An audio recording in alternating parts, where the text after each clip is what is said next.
Hey everybody, Jason and John here for Everyday Crypto, sponsored by CryptoTaxShield.com. Jason, thanks for meeting with me on a Monday. Appreciate your time. John, thanks for having me. I appreciate it as always. You bet. Yeah, I wanted to get you on today. Just kind of poking around out in crypto land. I'm seeing that Bitcoin's up to about 21,500. Ethereum's up at 10% in a day. So I'm getting people are getting a little excited. So I kind of want to see where your thoughts are on this. Is this maybe we shaking loose into a bull market, or maybe is it a bull trap? I just want to get you on a call and kind of see where you're at. Yeah, absolutely. And if I could, please, if you find any entertainment or educational value in this at all, please like and subscribe. It helps us help you. And believe it or not, we are not financial advisors. Do your own research. Yeah, so the last few days have been great for crypto. I mean, I think Ethereum's up 50% over the last week. Bitcoin's sitting at 21.5. Things are pumping. But I would strongly have an opinion that it is a bull trap. Later this month, you're going to have the Federal Reserve increase interest rates either 75 basis points or a whole percentage. Ouch. Yeah. A full percentage. I don't know how far back in history to find where that has happened before. That's how dramatic the global macroeconomic situation is. Now, on top of that, later on this month, you'll have quarterly earnings start coming out. I know like Tesla, Apple, like most tech stocks come out later on this month. Right. And they're not going to be good. Right. Like Amazon threw out a random Amazon day out of nowhere. Right. So that just lets you know that they know their earnings are going to be short, so they're trying to just play catch up. And all these things are going to have dramatic effects on the stock market and crypto. And as much as I would love to say, yeah, this is great, we're going straight back to all-time highs, Bitcoin's going to be at $70,000. It's just there's so much downward pull from the macro environment economy that I don't see it as a possibility. Like Bitcoin doesn't act on its own. It's just like stocks and your currencies. It's all interlinked derivatives of one another that if one goes down, they pull down the others. Right. And let me just give you an idea of what's really going on. So the Federal Reserve, I would not want their job.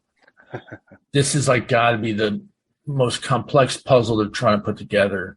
Sure. They got the problem of inflation, out of control inflation, like historical high inflations, which means the value of your dollar is going down dramatically. The value of every currency on earth is going down dramatically. Right. So they have to fix this problem. And the only way they know how is to increase interest rates. But when you use that as a tool, you're not using a scalpel, you're using a sledgehammer. Right. And you don't know what's going to break, but you know something is going to break. And I truly believe that the Federal Reserve, although they would never, ever say this, but just from what I'm seeing, they know they have to get into a recession in order to slow down inflation. Right. And they also know they're going to have to break something. So they're officially trying to break something because, in my opinion, let's break it now versus later. Let's just break something, get it over with, so we can start fixing things, right? Right. And I think that's really the situation we're in.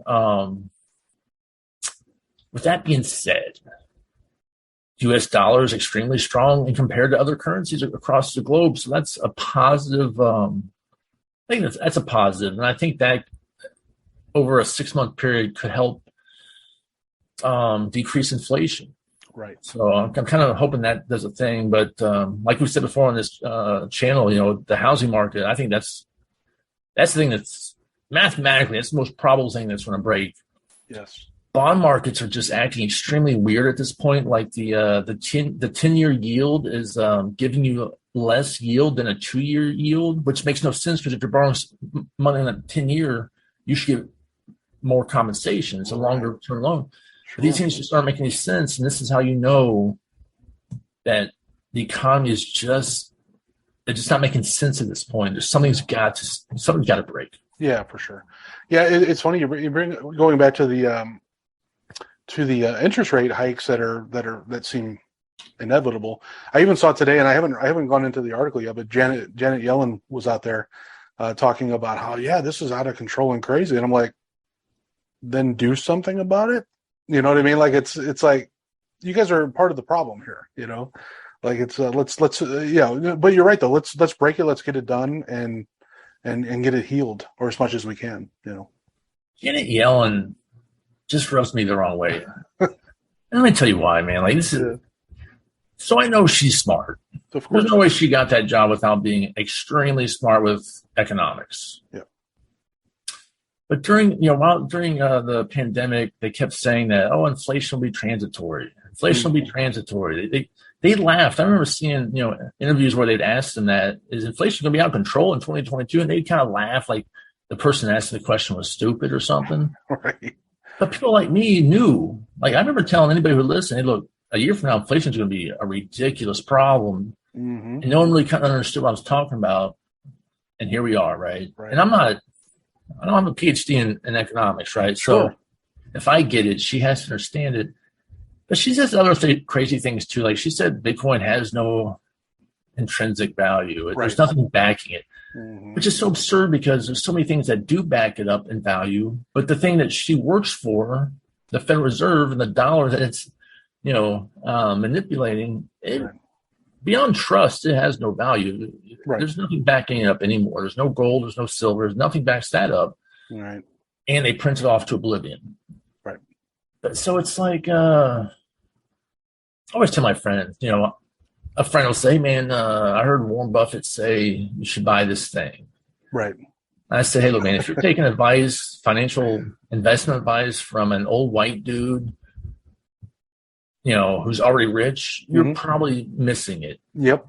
Because he's investing to preserve capital and he's not going to be tech savvy. Right. In today's day and age, if you're not investing in tech, you're really missing the boat because tech's all movement in the stock market is tech related. No, crypto's all tech related. Right. So, man, that's my take on that. Okay. Yeah. And do you see sort of the stuff that's going on? And I haven't done a deep dive today. The stuff that's going on with Bitcoin and Ethereum, are you seeing that sort of ripple through crypto, or does it seem to be those two specifically? Yeah, it ripples through. It always does. Okay. If Bitcoin and Ethereum do bad, everything does bad. If they do well, everything does well. So yeah. I think over the next week, you could see some pretty crazy things. I mean, Bitcoin might pump all the way up to $28,000-$30,000. It's totally possible. Right. But on the 26th, when the Feds come out, mm-hmm. there's going to be no good news. It's 75 basis points which is bad, or it's 100 basis points which is worse. You mentioned that earlier of not knowing, and I would even challenge my own memory and maybe yours. I don't think we've ever done a full point in history of this country. I'll be honest with you. At any one time. Yeah. I'm shocked. I really tried to think about it. Yeah, me too. I'm sure maybe somewhere it happened, but I can't recall. And I've studied the 40s, the 70s, the 29 crash, and I don't see any full basis points in there. And those were the worst times in American history. So I don't know when it happened, but this just goes to show you, if I don't know, right, it's dramatic. Yeah, maybe some of the smart folks that watch this channel can comment and let us know. But yeah, it's a little spooky. And like I've mentioned in previous episodes, I've got family that are looking for houses, and we're just watching. We're trying to lock in rates and get 30, 60, 90-day lock-ins so that we're not hit with this information coming up. So yeah, crazy times, man. Well, Jason, I really appreciate you sitting down with me today. We're gonna do another one of these probably in a few days and kind of see where things are falling and where they end up, and we'll go from there. John, you got it. All right. Appreciate your time. Absolutely. All right. Take care.